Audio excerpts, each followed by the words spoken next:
Class 1. Homeless. The first thing that disappears isn't shelter, it's your schedule. When you have a home, your day has a shape. You wake up, you have a routine. You exist in a rhythm that feels invisible until it's gone.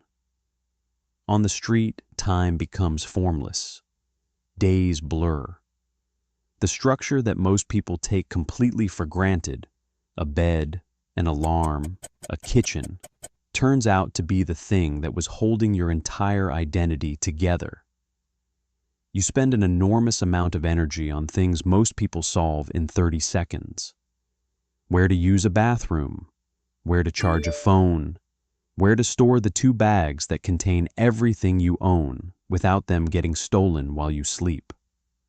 The cold is one thing, the noise is one thing, but the thing people don't talk about is the invisibility. You make eye contact with someone on the street, and they look through you, not at you, through you, like you're a lamppost, like you're already gone.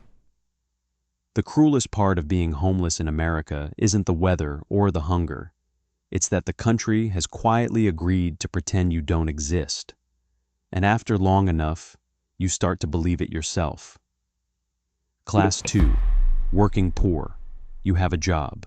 Sometimes 2. This is important because people assume that having a job means you're okay. You are not okay. You are one missed shift, one unexpected bill, one flat tire away from a month that doesn't work mathematically. You make somewhere between $25,000 and $35,000 a year, which sounds like money until you subtract rent, which is too high, and food, which keeps getting more expensive, and the phone bill you can't cancel because you need it for work, and the car insurance on a car that needs new brakes that you are going to deal with later. Later has been 3 months. You don't eat out. You meal prep, not because you watched a wellness influencer, but because buying food in bulk is the only way the numbers work. You have a savings account with $200 in it that you treat like a museum exhibit. You can look. You cannot touch.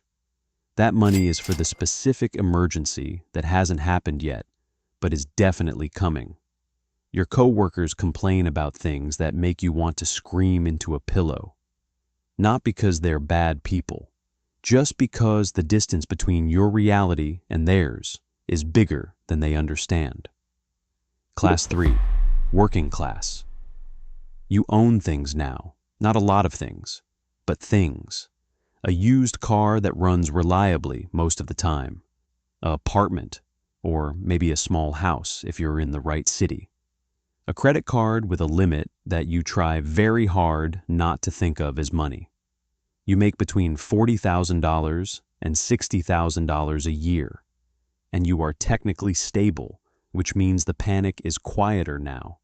But it never fully leaves, it just moves to the background like a hum you've learned to ignore.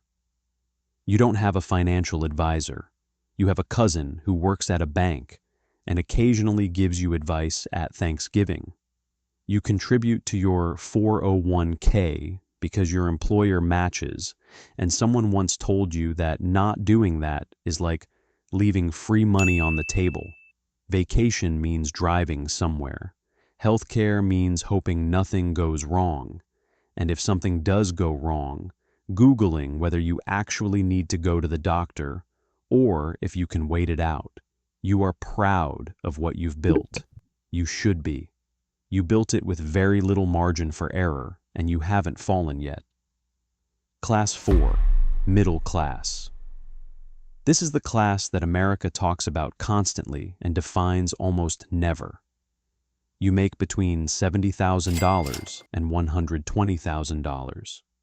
You own a home in a suburb with good schools. You have 2 cars, 2 kids probably, and a kitchen renovation you've been planning for 4 years that keeps getting pushed back because something always comes up. You are comfortable, that's the word.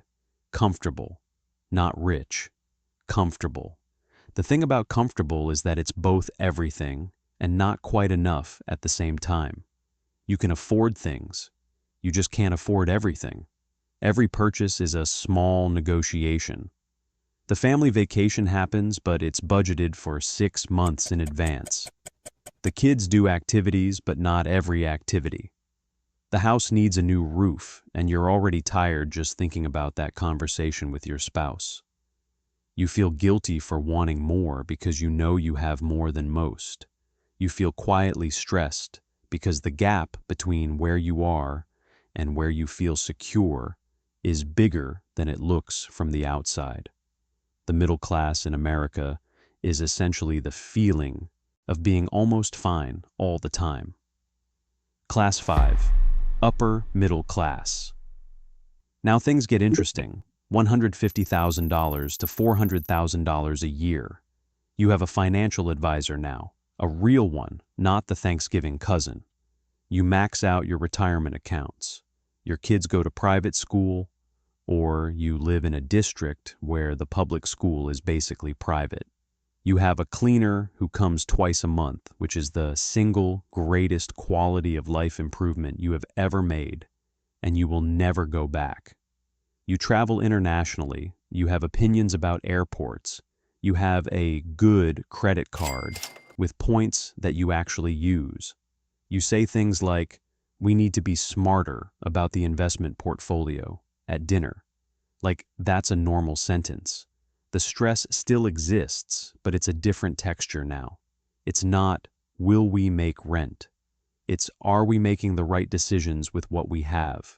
It's about optimization now, about not wasting the position you've built. You are very aware that you are lucky.